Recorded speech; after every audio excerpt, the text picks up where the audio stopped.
bertanya, wahai suamiku, apa yang kau dapat dari ayahanda?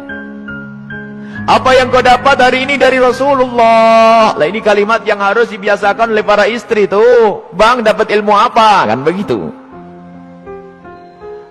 Sayyidina Ali menjawab, kami dapat banyak, cuman kami juga dapat pertanyaan yang kami semua tidak bisa menjawab. Pertanyaan apa? Wanita yang paling mulia itu seperti apa? Wanita yang mulia itu seperti apa? Dijawab oleh Siti Fatimah Zahra, aku yang punya jawabannya. Apa? Dibisikkanlah di telinga Sayyidina Ali. Seketika itu wajah Sayyidina Ali berbinar-binar senang, wajahnya berseri-seri, mata berbinar-binar. Aku menemukan jawaban. Pasti aku nanti bakal dibanggakan oleh Rasulullah karena sudah punya jawaban. Di esok harinya ketemu lagi dengan Rasulullah. Siapa yang sudah punya jawaban? Para sahabat Nabi masih bingung. Tiba-tiba Sayyidina Ali berkata, kami punya jawaban ya Rasulullah. Siapa wanita yang paling bagus? Dijawab, wanita paling bagus adalah yang tidak pernah melihat laki-laki dan tidak pernah dilihat laki-laki. Rasulullah paham siapa yang ngasih tahu. Siapa yang ngasih tahu? Sayyidina Ali malu. Yang ngasih tahu tentu orang yang paling dekat denganmu ya Rasulullah. Sayyidat Fatimah Zahra yang membisikkan bahwasanya wanita mulia adalah yang tidak pernah melihat laki-laki dan yang tidak pernah dilihat laki-laki. Maknanya apa? Bukan tidak melihat seperti ini, maknanya apa? Kalau dilihat laki-laki nggak senang. Dan kalau ada laki-laki tidak penasaran, siapa itu? Oh hidungnya, oh bukan itu rendah. Dan wanita mulia adalah di saat dilihat laki-laki itu merasa tidak nyaman, bukan malah goyang pinggulnya yang dientahkannya ini. Ini wanita-wanita rendah. Malu kalau dilihat. Kalau merasa ada laki-laki memperhatikan, merasa risih, itu iman di dalam hatinya, itu kemuliaan, itu wanita mulia, itu maksudnya. Bukan lalu menutup, tak boleh dilihat, aku harus kamar saja. Bukan, keluar dengan cara yang wajar, dengan mahram, dengan kerombongan wanita, dan dananya tidak pamer, yang sederhana.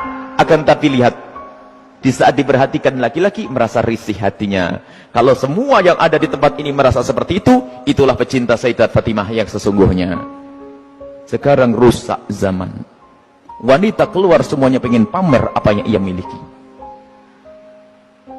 Sudah begitu ngaku, aku pengikut Rasulullah. Aku sering hadir marhabanan. Maulid Nabi, ribuan manusia yang datang. Aku insya Allah dapat syafaatnya Rasulullah. Tapi nggak nyambung dengan Sayyidat Fatimah Zahra.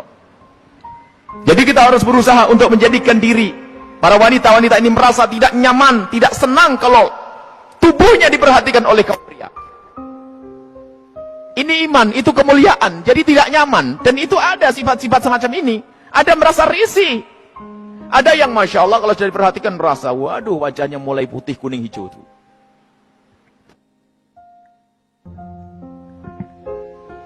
Ada kalau sudah diperhatikan laki-laki berubah semuanya. Mulai cara berjalannya, mulai cara ininya Masya Allah. Sampai cara ngomongnya di model-model. Pasti itu wanita yang tidak pernah kenal Sayyidat Fatimah Zahra. Dan ini maksudnya tidak melihat dan tidak dilihat itu adalah menjauhkan dari hatinya rasa senang pamer dan dananya. Sampai suara pun dijaga. Suara dijaga Sayyidat Fatimah Zahra, suara dijaga, dan rasa malunya sangat tinggi Sayyidat Fatimah Zahra. Sangat malu, pemalu beliau itu. Pernah suatu ketika berada di teras rumah, bukan di teras, karena rumah jangan dianggap kayak rumah kita. Sebab rumah Rasulullah dengan Sayyidat Fatimah Zahra kalau digambarkan, kalau Masjid Nabawi ini segede ini dulu tuh. Masjid Nabawi kurang lebihnya seperti ini, seperti Masjid Taqwa ini sebelum dikembangkan. Jadi rumah Rasulullah itu, rumah Sayyidat Fatimah Zahra ada 5x5 di situ. Seberangnya ada rumahnya Sayyidi Aisyah, di belakangnya ada rumahnya Sayyidah Saudah. Kemudian nanti istri Rasulullah yang lainnya ada dijajar begitu. Jangan dianggap rumahnya di kampung sana, di kota sini, bukan. Jadi rumahnya hanya kecil-kecil begitu.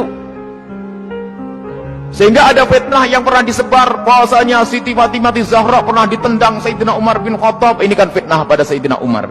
Memangnya nggak ada yang kedenger yang lainnya. Oh, kecil begini, kalau sampai Siti Fatimah sampai jerit-jerit nangis pasti kedengaran. Ada ya sekelompok orang yang berdusta mengatakan Siti Fatimah Zahra meninggal karena dipukul oleh Sayyidina Umar bin Khattab, perutnya sampai keluar. Ini Lucu cerita ini. Dipikir rumahnya itu di kampung sana, ya sambung sini. Bukan. Itu loh rumah Siti Fatimah. Kalau ada di sekitar masjid ini, mepet. 5 kali 5, 4 kali 3, rumahnya itu rumah. Rumah, dipikir rumah kayak apa begitu. Bukan. Jadi rumah Rasulullah dan semua keluarganya itu kalau dikumpulkan hanya 200 meter.